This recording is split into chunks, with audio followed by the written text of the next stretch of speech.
నమస్తే, welcome to Bharati's kitchen. Telugu one viewers అందరికీ వినాయక చవితి శుభాకాంక్షలు.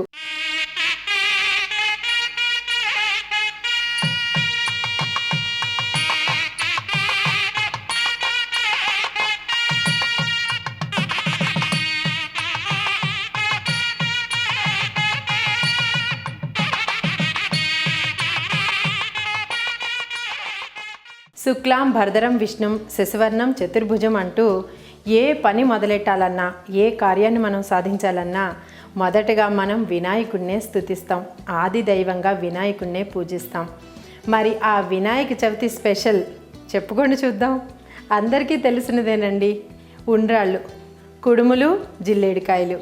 మన భారతీస్ కిచెన్లో ఈరోజు స్పెషల్ చేద్దాం రండి. ఉండ్రాళ్ళకు కావలసిన పదార్థాలు: సన్నగా పట్టి ఉంచుకున్న బియ్యపు రవ్వ, నానబెట్టి ఉంచిన శనగపప్పు, 2-3 చెంచాల నూనె, ఉప్పు, అదేవిధంగా జిల్లేడికాయలకు కావలసిన పదార్థాలు: 1 గ్లాసు పరిమాణంలో వరిపిండి, కొబ్బరి సన్నగా తురిమి బెల్లంతో చేసిన కొబ్బరి లౌజు లేదా కొబ్బరి ఉండలు, నూనె, చిటికెడు ఉప్పు.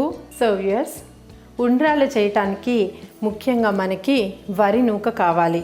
అంటే బియ్యాన్ని కడిగి తెల్లని బట్ట మీద కానీ పల్చడి కాటన్ వస్త్రం మీద ఎక్కడైనా సరే మనం ఆరబోసి 1 అవర్ తర్వాత అవి చక్కగా ఆరిపోయిన తర్వాత వాటిని రవ్వగా మిక్సీలో, మరీ మెత్తగా అంటే వరిపిండిలా కాకుండా కొంచెం ఇలా రవ్వలాగా మనం దీన్ని మిక్సీ పట్టుకోవాలి. దాని తర్వాత ఒక్కసారి జల్లెడ వేసి ఈ రవ్వని తీసుకుని మనం ఉండ్రాళ్ళు చేస్తాం. అయితే ఉండ్రాళ్ళలో శనగపప్పు వేస్తారు, లేదా నానబెట్టి ఉంచుకున్న పెసరపప్పు వేస్తారు. ఇంకా హెల్తీగా తినాలంటే నానబెట్టి ఉంచిన బొబ్బర్లు ఉంటాయి, లేదా మొలకలు ఉంటాయి. ఎంత న్యూట్రిటివ్గా మీరు దాన్ని తయారు చేసుకుంటారో. బట్ బేసిక్ ఉండ్రం అయితే మనం శనగపప్పు, జీలకర్ర, కొద్దిగా ఉప్పు వేసి మరిగే నీటిలో ఈ రవ్వను వేసి తయారు చేస్తారు. దానికి రేషియో ఎలాగంటే, ఇప్పుడు 1 గ్లాసు సుమారు మనం ఈ రవ్వను తీసుకున్నాం. దీనికి 2 గ్లాసుల నీళ్లు ఇలా కుక్కర్లో మనం ముందుగా మరిగించుకోవాలి. ఆల్రెడీ నేను స్టవ్ వెలిగించి నీళ్లు కుక్కర్లో బాయిల్ చేస్తున్నాను. ఇలా బాయిల్ అయ్యే టైంలో మనం కొద్దిగా దీంట్లో నూనె, ఉప్పు, దాని తర్వాత శనగపప్పు వేస్తే పప్పు ఉడకడానికి కొద్ది టైం పడుతుంది. కాబట్టి మనకు ఆ టైం సరిపోతుంది. నూనె వేయడం వల్ల మనకి పొడిపొళ్ళాడుతూ చాలా చక్కగా మనకి ఈ ఉండ్రాళ్ళ యొక్క పిండి రెడీ అవుతుంది. దాని తర్వాత ప్రాసెస్ ఏంటో ఈ నీళ్లు మరిగిన తర్వాత చెప్తాను. సో వ్యూయర్స్, నీరు మరుగుతోంది. ఇప్పుడు మనం ఈ మరిగే నీళ్ళల్లో 2 స్పూన్స్ నూనె వేసుకుని, దీని తర్వాత నానబెట్టి ఉంచుకున్న, అఫ్కోర్స్ డైరెక్ట్గా కూడా వేయచ్చు మనం ఈ శనగపప్పు. నానబెట్టి ఉంచుకున్న అంటే 1 గ్లాసు మనకి రవ్వ అయితే కనుక సుమారుగా 1 స్పూన్ మనకి శనగపప్పు బాగుంటుంది. తర్వాత 1/2 స్పూన్ సుమారుగా జీలకర్ర, రుచికి తగినట్టుగా 1/2 స్పూన్ ఉప్పు. ఇది ఇలా పూర్తిగా ఒకసారి ఉడుకు అందుకున్నప్పుడు మనం పల్చటి ఏదైనా స్పాచులాతో కానీ లేదా ఇలా అట్లకడ తిరిగేసి కానీ మనం తిప్పుతూ, అంటే ఉండలు లేకుండా మనం ఈ రవ్వని ఇందులో పోసేసుకోవాలి. ఇలా ఒక్కసారి కలిపి సిమ్లో పెట్టి మనం దీని మీద మూత పెట్టేస్తే ఇది 10 నిమిషాల్లో ఉడుకుతుంది. సో మనం వినాయక చవితి గురించి కొన్ని సంగతులు మాట్లాడుకోవాలి. ఇప్పుడు మనం గో గ్రీన్ అంటూ, లేదా మనం పారిశుద్ధ్య పర్యావరణ సంరక్షణ కోసం మట్టి వినాయకుడినే చేద్దామంటూ మనం ఒక విప్లవాత్మకమైన మార్పుని తీసుకురావాలి. అలాగే దేశ విదేశాల్లో ఉండే ఎంతోమంది మన భారతీయులు ఈ వినాయక చవితిని పరమోత్సాహంగా జరుపుకుంటారు. చాలామంది క్లేతో కూడా వినాయకుడిని చేస్తారట. అలా క్లే కూడా సౌలభ్యం కానప్పుడు, లేదా మట్టి వినాయకుడిని చెయ్యలేనప్పుడు కూడా మనం పసుపుతో వినాయకుడిని చేసి చక్కగా దానికి బొట్టు పెట్టి నైవేద్యం పెట్టి మనం వినాయకుడిని ఆ విధంగా కూడా మనం ఆరాధించవచ్చు. అలాగే వినాయక చవితికి పాలవెల్లి కడతారు. ఈ సీజన్లో మొక్కజొన్నలు దొరుకుతాయి కాబట్టి మొక్కజొన్న కండల్ని, అలాగే అరటిపళ్ళని, తర్వాత ఈ సీజన్ భాద్రపద మాసంలో మనకి సీతాఫలం బాగా విరివిగా దొరుకుతుంది. ఇప్పుడే స్టార్ట్ అవుతుంది కాబట్టి ఆ సీతాఫలాలు, యాపిల్, అలాగే మనకి నారింజ, బత్తాయికాయ ఏదైనా సరే రకరకాలుగా కలర్ఫుల్గా మన క్రియేటివిటీని పెంచేయడానికి, తర్వాత ఈ సీజన్లో దొరికే పళ్ళన్నీ మనం చక్కగా పాలవెల్లని అలంకరించి, తర్వాత పుస్తకాలకి ఓం అని కానీ శ్రీ అని కానీ చిన్నప్పుడు అందరికీ గుర్తుండే ఉంటుంది. పుస్తకాలు పెట్టుకుని పూజ చేస్తే పరీక్షల్లో తప్పకుండా పాస్ అవుతామని ఒక నమ్మకం మనకి. నిజంగా ఆది దేవుడు మన వినాయకుడు ఆ విధంగా కూడా చేస్తాడేమో. మన సంకల్పం ఉండి మనం భక్తితోటి శ్రద్ధతోటి ఆయన్ని పూజించి చదివితే మంచి మార్కులతో మనం పాస్ అయ్యే వాళ్ళం కూడా. ఆ విధంగానే మన పిల్లలకి మన కల్చర్ నేర్పడానికి ఇది ఒక అవకాశం కాబట్టి మట్టితోనే వినాయకుడిని చేసి పూజిద్దాం. సో మనం ఒక్కసారి ఇది చూద్దాం. ఆల్మోస్ట్ ఇది మనకి రవ్వ ఏంటంటే పూర్తిగా మెత్తగా ఉడికిపోయి పొడిపొడిలాడుతూ చక్కగా వచ్చేస్తుంది. మన వాటర్ కన్సిస్టెన్సీ 1:2 అనుకున్నాం. ఒక్కొక్కసారి కొత్త బియ్యంతో మనం రవ్వ చేస్తే నీరు ఇంకొంచెం తక్కువ పట్టచ్చు. మనం వాడే బియ్యాన్ని బట్టి వాటి అంటే పాతదైతే కొంచెం ఎక్కువ నీళ్ళు తీసుకుంటుంది, కొత్త బియ్యం అయితే తక్కువ నీళ్ళు తీసుకుంటుంది. మరో చిన్న టెక్నిక్ అంటే చిట్కా ఏంటంటే పిల్లలు చాలామంది అన్నం తినడానికి పేచి పెడుతూ ఉంటారు. చంటి పిల్ల తల్లులకి మేబీ ఇది ఒక హెల్ప్ అవుతుందేమో ఈ చిట్కా అనుకుంటున్నాను. ఇలా మనం కొంచెం రవ్వతోటి వాళ్ళకి, ఎందుకంటే బియ్యం చక్కగా కడిగి ఉంచుతాం, మనం రవ్వ చేసి ఉంచుతాం. అందులో శనగపప్పు కానీ, నేను ఇందాక చెప్పిన బొబ్బర్లు కానీ, స్ప్రౌట్స్ కానీ యాడ్ చేసి కొద్దిగా చేసి వాళ్ళకి ఇలా ఉండ్రల్లా నేతితో చుట్టి అన్నం బదులుగా వాళ్ళ చేతికి అందిస్తే చాలా ఇష్టంగా ఈ మెత్తగా ఉండే ఈ రవ్వ ఉండ్రం చాలా బాగుంటుంది. అన్నం తిననని మారం చేసే పిల్లలకి మనం ఇలా ఉండ్రాళ్ళు చేసి తినిపిస్తే వెరైటీగానే ఉంటుంది, వాళ్ళకి తినడానికి కన్వీనియంట్గా కూడా ఉంటుంది. సో అయితే వ్యూవర్స్, మనకి ఈ ఉండ్రాళ్ళు చేసేటప్పుడు కొంచెం ఇంకా మనకి ఏమంటారంటే ఒక 2 minutes మనకి ఇది కుకింగ్ టైం పడుతుంది. ఈలోగా మనం ఈవేళ జిల్లేడికాయలు కూడా చేద్దాం అనుకున్నాం. జిల్లేడికాయలు అంటే దాంట్లో కొబ్బరి లౌజ్ పెట్టి తెల్లగా కోలగా మన చిన్న అరటిపళ్ళు సైజులో ఉంటాయి, చాలా టేస్టీగా ఉంటాయి. అలాగే వినాయక చవితి అనేది మనం ఇందాక చెప్పుకున్నట్టు దేశ విదేశాలలోనే కాదు, మన భారతదేశంలో కూడా అనేక ప్రాంతాలలో ప్రప్రథమంగా మనం గణపతిని పూజిస్తాము. అలాగే ఈ పండుగను అందరూ సంబరంగా చేసుకుంటారు. దీనికి మోదక్కని చేస్తారు. మహారాష్ట్రియన్స్ గణపతి అని 9 రోజులు జయకారాలతో భగవంతుడిని ఆరాధిస్తారు. మనం జిల్లేడికాయలు చేద్దాం. మోదక్కు కూడా నా స్నేహితుల ద్వారా తెలుసుకున్నాను, అది కూడా ఎలా చేస్తారో మనం ముందు చెప్పుకుందాం. అయితే ఈ జిల్లేడికాయలకి ఏంటంటే వరిపిండి, 1 గ్లాసు వరిపిండి తీసుకుంటే దీనికి మనం ముందుగా ఇలాగా కొంచెం ఉండ్రాళ్ళకైనా సరే ఈ జిల్లేడికాయలకైనా సరే కొంచెం దడసరిగా ఉండే గిన్నెలు లేదా పాత్రలు లేదా కుక్కర్లు తీసుకుంటే మనకి అడుగు అంటకుండా మన పదార్థం ఏంటంటే చక్కగా మనకి ప్రిపేర్ అవుతుంది. మనం అస్తమాను దాన్ని కలుపుకునే శ్రమ కూడా మనకు ఉండదు.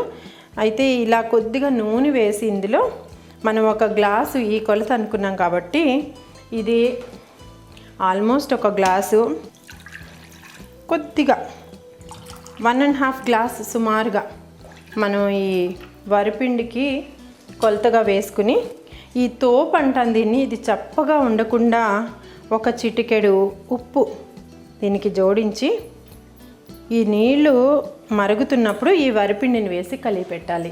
సో మనకిప్పుడు ఈ ఉండ్రాళ్ళకి మన రవ్వ పలుకు లేకుండా చక్కగా ఉడికిపోయింది. ఇది ఒక 2 minutes ఆఫ్ చేసి పెడితే ఆ వేడికి పూర్తిగా మగ్గుతుంది.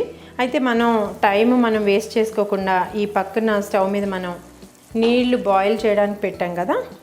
సో ఇందులో ఏంటంటే మనం ముందు చెప్పుకున్నట్టు ఆయిల్ వేసాం కాబట్టి కొంచెం చేతికి అంటుకోకుండా వరిపిండి ఉండలు కట్టకుండా మనం చక్కగా ఉప్పడం అంటారు, ఉక్కబెట్టడం అంటారు.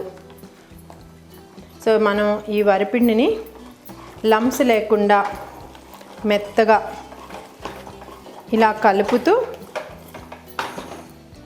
దీన్ని మగ్గించుకోవాలి.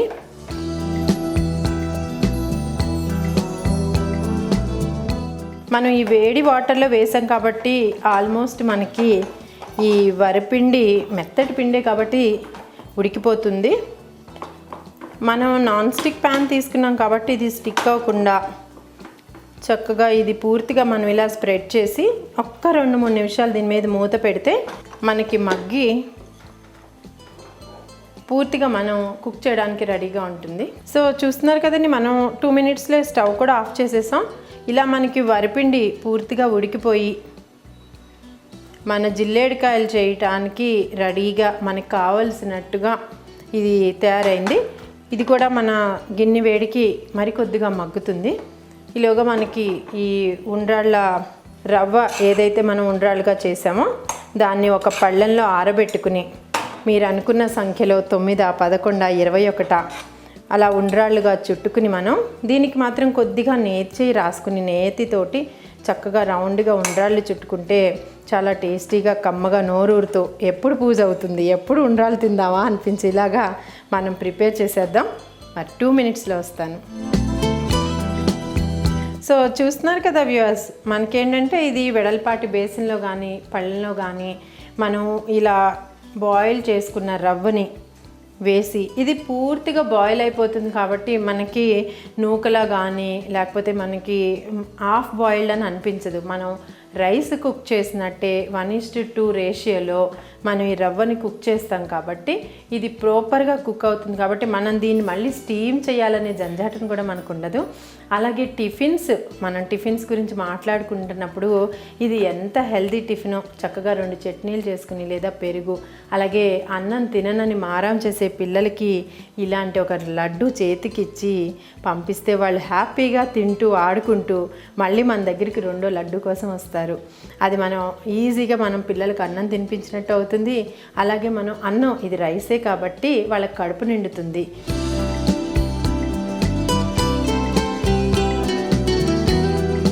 సో చూస్తున్నారు కదా వ్యూయర్స్, మన మొదటి ప్రసాదం కుడుములు రెడీ అయిపోయాయి. ఈ కుడుముల కాంబినేషన్ కొబ్బరికాయ మామిడికాయ పచ్చడి లేదా కొబ్బరికాయ పచ్చడి లేదా బెల్లం ముక్క, అబ్బా దేంతో తిన్నా సూపర్ అండి, చాలా టేస్టీగా ఉంటుంది. అయితే మనం జిల్లేడికాయలు అని చెప్పుకున్నాం, దానికోసం వరిపిండి ఉప్పించి పక్కన చల్లారడానికి పెట్టాం. అయితే అందులో పెట్టి స్టఫింగ్ గురించి మాట్లాడుకున్నాం. అది కొబ్బరి ఉండలు లేదా కొబ్బరి లౌజు అని చెప్పుకున్నాం. కొబ్బరిని సన్నగా తురిమి కానీ కోరి కానీ మిక్సీలో చక్కగా మనం ఇలా మెత్తగా కొబ్బరిని కోరుకుని అందులో మనం హెల్త్ కాన్షియస్ అంటున్నాం కాబట్టి పాత బెల్లం వేసి కొబ్బరి బెల్లం 2 కలిపి కొద్దిగా ఒక 2 స్పూన్లు మనం నేతిని వేసి మూకుల్లో కానీ వెడల్పాటి దడసరి గిన్నెలో కానీ కొబ్బరి ఈ బెల్లం ముక్కలు దంచి అవి కలిపి పెట్టి దగ్గరగా అయ్యే వరకు మనం కలుపుతూ ఉంటే కనుక ఈ కొబ్బరి లౌజ్ తయారైపోతుంది. ఇది ఏంటంటే పాత బెల్లం కాబట్టి మనకు కొంచెం అపియరెన్స్ ఇలా డార్క్ బ్రౌన్గా అనిపిస్తుంది, కానీ దీని వాసన కానీ టేస్ట్ కానీ మన క్యాడ్బరీ చాక్లెట్ ఉంటుంది చూడండి దాన్ని మించి, ఎందుకంటే ఇది న్యాచురల్ మన కొబ్బరి మన బెల్లం. మనం ముందు చెప్పుకున్నట్టు బెల్లంలో ఇనుము ధాతు ఉంటుందంటారు. కొబ్బరి శరీరానికి ఎంతో మంచిది. అసలు కొబ్బరి తినే కదండి మన కేరళలోకి అంత చక్కటి జుట్టు. సో ఆ కొబ్బరి బెల్లం కలిపిన కొబ్బరి లౌజ్ ఇది. ఇందులో నేను వేయించి ఉంచుకున్న ఒక 1/2 స్పూను నా టచ్ అంటే కొంచెం నువ్వులు యాడ్ చేశాను. అదేంటంటే ఈ కొబ్బరి ఉండల మధ్యలో ఆ నువ్వు గింజ పంటి కింద పడి చాలా బాగుంటుంది. యాజ్ యూజువల్ మన ఇలాచీ పౌడర్ని కూడా నేను ఇందులో యాడ్ చేశాను. అయితే ఇప్పుడు మనం ఈ జిల్లేడికాయల్ని ఎలా చేస్తామో అది దీంట్లో ఎలా స్టఫ్ చేస్తామో ఒక్కసారి మీకు చూపిస్తాను. సో మనం ఉప్పించి ఉంచుకున్న ఈ వరిపిండి మెత్తబడింది అండ్ చల్లబడింది కూడా. దీన్ని కొద్దిగా నెయ్యి కానీ కొంచెం నూనె కానీ చేతికి అంటుకోకుండా తీసుకుని మనం దీన్ని ఒక ఇలా డొప్పల్లాగా కొంచెం ఒక గిన్నె సైజులో, అది కూడా ఓవెల్ షేప్లో తీసుకుని దీంట్లో మనం ఇది మెత్తగా ఉన్న ఈ కొబ్బరి లౌజు పెట్టి దీన్ని ఇది పూర్తిగా మనం క్లోజ్ చేసేయాలి. సో ఈ విధంగా మనం దగ్గరగా దీన్ని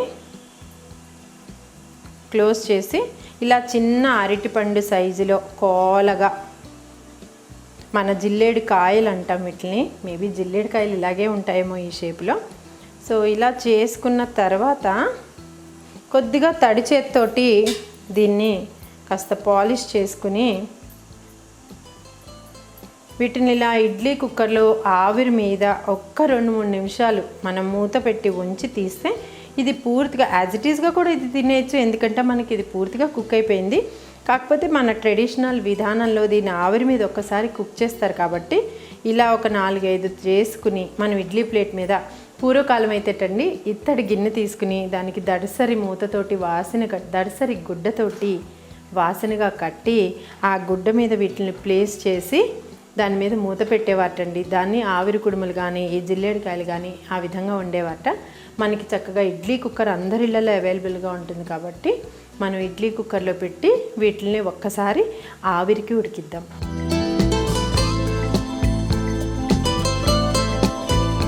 సో చూస్తున్నారు కదా, ఇలా కొంచెం ఆవిరి వచ్చినప్పుడు మనం ఇడ్లీ ప్లేట్ మీద ఈ జిల్లేడికాయలు పెట్టి కొంచెం సేపు తర్వాత మనం కొంచెం స్టవ్ సిమ్లో పెట్టి కరెక్ట్గా 3-4 మినిట్స్ మనం ఉంచితే కనుక ఆ జిల్లేడికాయలు రెడీ అయిపోతాయి. చూద్దాం అవియస్ ఎంతవరకు అయిందో. ఓ గ్రేట్, పూర్తిగా మనకి ఇలా అంటుకోకుండా చక్కగా కుక్ అయిపోయినట్టు ఒక ట్రాన్స్పరెంట్ వైట్ టెక్స్చర్ మనకు కనపడుతుంది. అలాగే ఇప్పుడు మనం ఈ జిల్లేడికాయలు మనం వరిపిండితో చేసాము. ఇంకా కొంతమంది చెప్పిన విషయం ఏంటంటే మన ఉండ్రాళ్ళు మనం ఎలా అయితే రవ్వ మిక్సీలో పడతామని చెప్పాం కదా, జల్లించేస్తామని చెప్పాం కదా, జల్లించినప్పుడు కింద వచ్చే ఆ మెత్తటి ఆ రవ్వ పౌడరు కానీ దాంతో కూడా కొంతమంది జిల్లేడికాయలు చేస్తారట. అయితే మనం ముందు చెప్పుకున్నట్టుగా మోదక్ అంటారు. ఆ మోదక్ కూడా ఎలా చేస్తారంటే మైదా పిండిని పూరీలా ఒత్తుకుని దాని కార్నర్స్ని రౌండ్గా కట్ చేసుకుని మన కొబ్బరి లౌజు లేదా ఈ కొబ్బరి ఉండని మధ్యలో పెట్టి దాన్ని టిప్స్ అన్నీ యాడ్ చేసి ఒక మూటలా కడతారట. దాన్ని కూడా ఇలా స్టీమ్ చేసి మోదక్ అని ఎక్కువ మహారాష్ట్రియన్స్ ఈ వంటను వండుతారట. మరొక విషయం ఏంటంటే ఇదే మోదక్ని ఆ టిప్ అంతా యాడ్ చేసి నూనెలో వేయించి ఫ్రైడ్ మోదక్ కూడా చేస్తారట. అంటే మనకి రకరకాల టేస్ట్ని ఇంట్రడ్యూస్ చేయడానికి కూడా మన పండగలు ఎంత ప్రభావాన్ని చూపిస్తున్నాయో చూసారా వ్యూయర్స్. సో మనకి పూర్తిగా జిల్లేడికాయలు తయారైపోయాయి. 5 నిమిషాల్లో ఇవి కూల్ అవుతాయి. వీటిని కూడా ప్లేట్లో పెట్టి మిమ్మల్ని నోరూరిస్తాను.